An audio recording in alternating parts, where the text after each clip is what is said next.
To Everyday Cooking with Ann. Today we're going to show some comparisons and some experiences that I've had with different kinds of mixers. And I've had like 30 or 40 years of experience, so I kind of know what I'm talking about and what these machines can do. Today we're going to be comparing the 6-quart KitchenAid. It's the Professional 600 that is the biggest bowl that we have.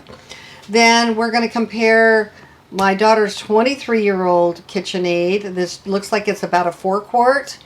And we're also going to be comparing my Breville that I've had for about 5 years that my son bought for me for a Mother's Day gift. So it's Mother's Day, and we decided we're going to tell you a little bit about these different machines. Let's start over here with this one. I actually found this really beautiful red KitchenAid for my daughter for a gift. I got it at $130 at like Tuesday morning or something like that. So it's hard to find a price like that. She worked there and got me a discount. Usually they were going to be costing $330 or something like that. So I got a really good deal on it, and I bought 2 of them. And so this is the one my daughter's had. She had this one first. This one is 23 years old and it is still working. What I'm telling you about this one is that she only used it a year and a half before it broke down and the motor doesn't work anymore. Now, granted, she would make, she was cooking for a crowd. She had a large family, so she would make like double batches of cookies in here. She would make French bread in here, and it's supposed to be able to handle that. You've got a really big wire whisk here. You've got a big dough hook here, and it's supposed to handle those kinds of food items in your big 6-quart professional mixer. My daughter's a cook like I am, and she was really excited to have this because she's, like I said, always cooking for a crowd. But this motor just broke down on her, and it cost too much, and it only had a 1-year warranty. So this is like sitting here. It does turn on, but it sounds, I'll let you listen to the sound. It's just, it doesn't even turn on now. I turned it on a minute ago. Sometimes it turns on. Very rattly. I was doing a lot more catering professionally. I also had this same machine, and literally it would last about a year before this whole section right here, which is really irreplaceable, KitchenAid would replace my machine.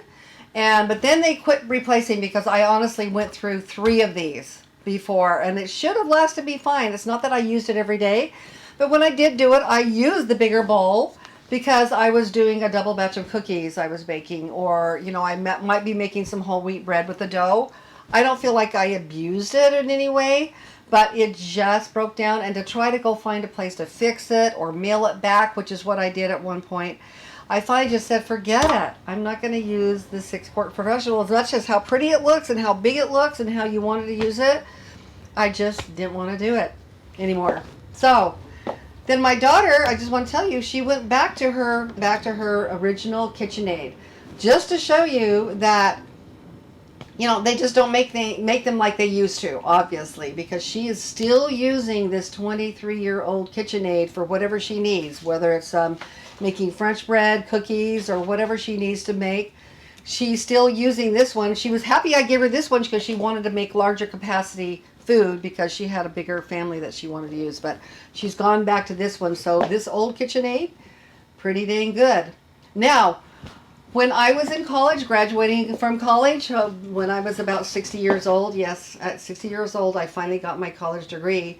Of course, I was doing a writing and speaking class, and I was required to learn how to compare things, how to make a report, to look at things. And since I was interested in mixers, I started doing a comparison of KitchenAid, Breville, other kind of mixers too, Cuisinart mixers. And I did a huge research project, and I compared all the different variables of all of these machines to decide which one I wanted. And so I told my son about it. It all kind of came down to quality and everything like that too. But I ended up telling my son about my findings, and you know what? He found, I think at a Williams-Sonoma outlet store, this Breville on sale, and he bought one for himself and one for me. Now, I have had this for 5 years. Let me just show you some of the features of the Breville. It has a 5-quart capacity and really nice big wire whip. You can see my daughter's KitchenAid is kind of small. So this is a little bit bigger, but not as big as the professional, which kept breaking down on me. This is why I'm no longer going to buy this one. Not to mention the cost of $500 or more unless you can find it on sale somewhere. I think my son only paid maybe $2.19 or something for this, so it was a really good deal. And some of the features are you have a nice big wire whip, because I make, you know me, if you know me, you know I make a lot of whipped cream. You got to have a good wire whip to get that volume that you need for the whipped cream. Dough hook, I haven't made as much bread because I personally love to make my bread by hand, but this is what I use to make my pizza dough. Every time, hands down, works great. This is my just regular beater, and it works fine. It's getting a little bit, you know, it's peeling off a little bit from the coating that they put on here, but other than that, I've had it for 5 years. It still works fine. And the other feature I like too that they give you is you have for doing just cake mixes and cakes or something that where you need it to scrape the bowl. This little scraper works great, you know. And the other feature that I really like is that when I turn it on, you can see this right down here, it starts timing. So if you need to beat something for 5 minutes, it'll start timing right now. So you know if you're supposed to beat your eggs for 4 minutes, making a fluffy type egg dish or something that needs to beat those and get a high volume of egg, you can put it on there. And you know, this goes all the way up to as high as any KitchenAid would go. Now listen to the sound. It's still humming like a baby. It's not sounding rattly. It hasn't broken down on me. So I really enjoy my Breville. The only thing about the Breville that kind of is annoying to me is I turn it on.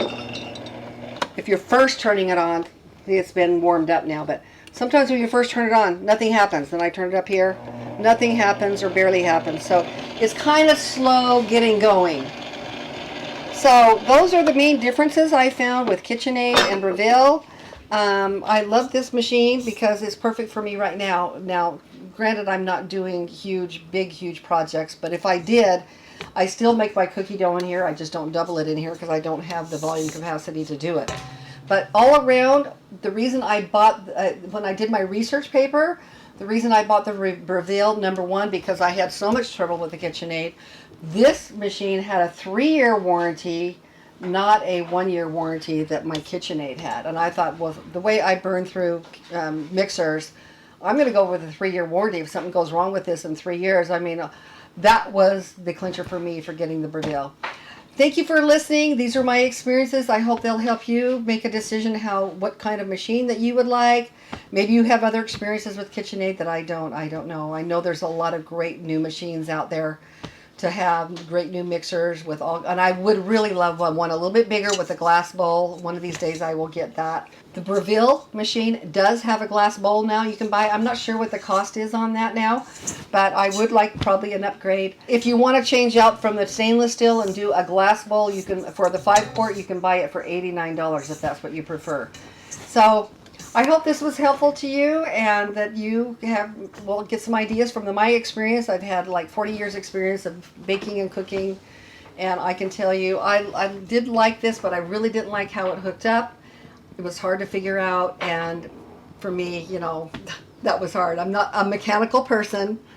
But anyway, just thanks for listening. I hope that this was a helpful video for making a decision on where you want to move forward on your mixer.